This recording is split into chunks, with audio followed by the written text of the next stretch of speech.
ሰላም ጤና ይስጥልኝ ተመልካቾቼ እንዴት ናችሁ? ሁሉ ሰላም ነው? እግዚአብሔር የተመሰገነ ይሁን። ዛሬ ደግሞ እንደዚህ ኩልል ያለ ማር እናነጥራለን። እዚህ ጋር ነጭ ማር አለ። ቆንጆ ነጭ ማር ነው። እዚህ በነገራችን ላይ ቆንጆ ማርና ጥሩ ያልሆነውን ማር በምንለይበት ዘዴዎች የተወሰኑትን እናወራለን።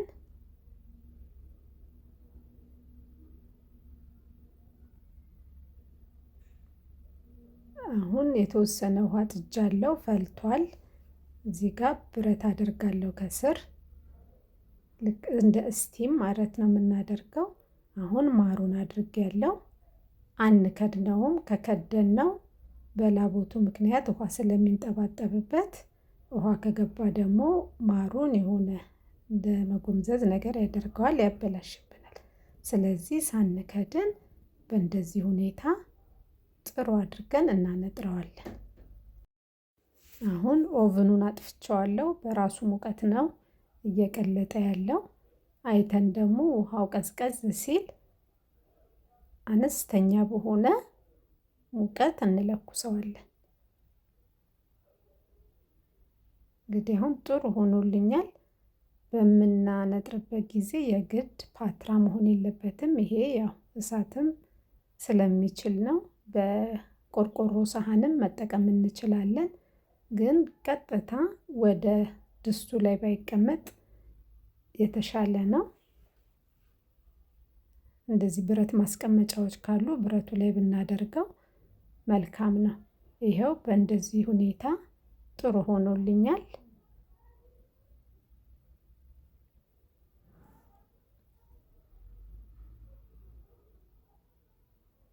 ይኸው እንዲህ ኩልል ብሏል።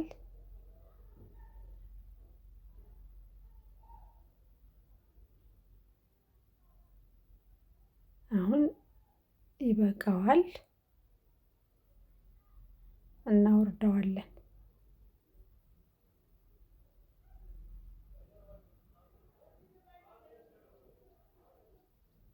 ትንሽ አውርደን ቀዝቀዝ እስኪል እንጠብቀዋለን። ቀዝቀዝ እንዲል የምንፈልግበት ምክንያት ለመግፈፍ እንዲመች ከላይ ያለውን ሰፈፉን ስናነሳ ጠንከር ሲልልን እናነሳዋለን። ይኸው በርዷል። አሁን ላይ ያለውን እናነሳለን። ላይ ያለውን የምናነሳውንም አንጥለውም፣ እንጠቀምበታለን። ሰብስበን ካነሳን በኋላ በጥብጠን ብርዝ አድርገን ብርዛችንን እንጠጣበታለን።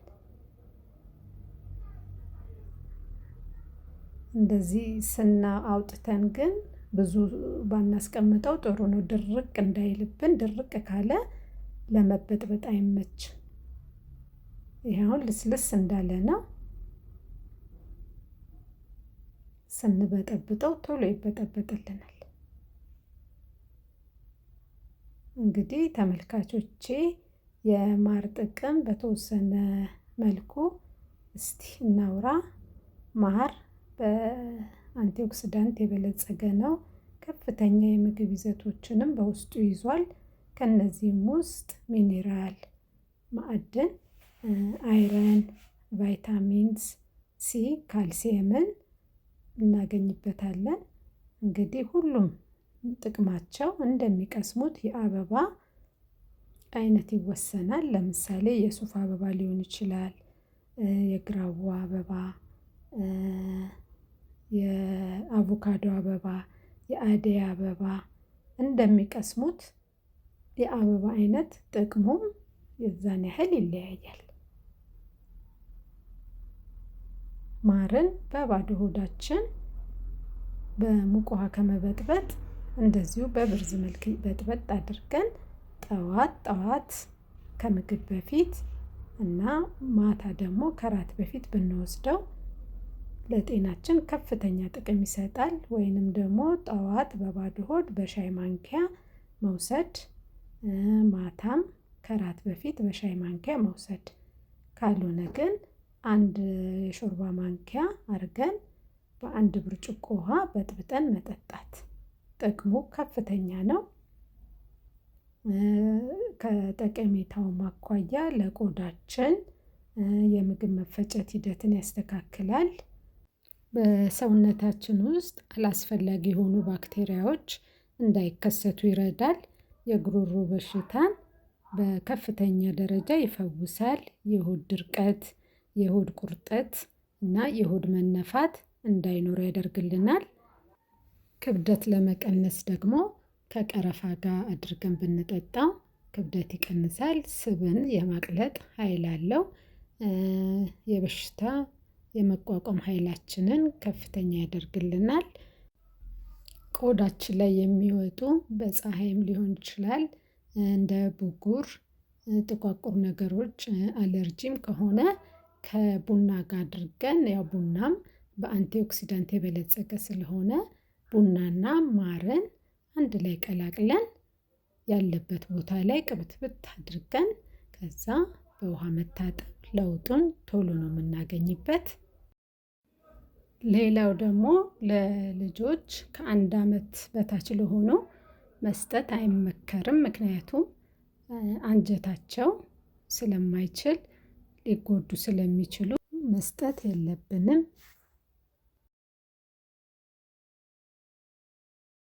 አሁን እንግዲህ ጨርሰናል። በማር ማስቀመጫ እቃው እንጨምረዋለን። ይሄ ደረቅ ነው። በደረቅ እቃ ቢሆን ጥሩ ነው።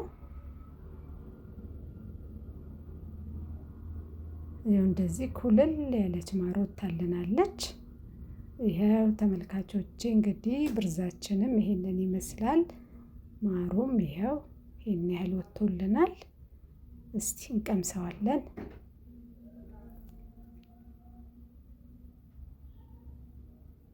ማር እንግዲህ ጥሩ ማርንና ጥሩ ያልሆነ ማርን የምንለይባቸው ብዙ ዘዴዎች አሉ። ከዘዴዎቹ መካከል በኮካ ውስጥ ንጹህ ማርን ከጨመርን አይፈላም። ስኳር ያለው ማር ከሆነ ግን ኮካ ውስጥ ስንጨምረው ይፈላል። ስለዚህ በዛም አንድ መለያ ዘዴ ነው። እስቲ ማሩን ቅመሱ።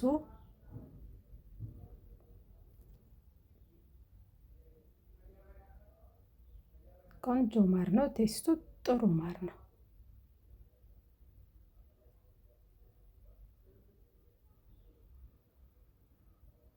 ሌላው ዘዴ ደግሞ የአውራ ጣታችን ጥፍር ላይ ማሩን እናደርጋለን። ማሩ ጠብ ጠብ ካለ ባዕድ ነገር ወይ ስኳር አለበት ማለት ነው። ግን ጥፍራችን ላይ ስናደርገው የአውራ ጣታችን ጥፍር ላይ ስናደርግ እዛው ተለጥፎ ከቀረ ካልተንጠባጠበ ንጹህ ማር ነው። ቺርስ ብርዛችንን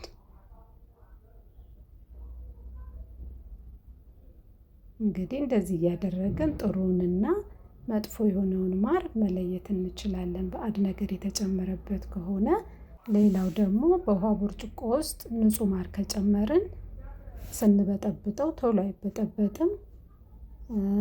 ባዕድ ነገር ካለው ግን ስንበጠብጠው ቶሎ ነው የሚበጠበጥልን። በዛም ማወቅ እንችላለን። ተመልካቾቼ ስለተከታተላችሁኝ ከልብ ነው የማመሰግነው።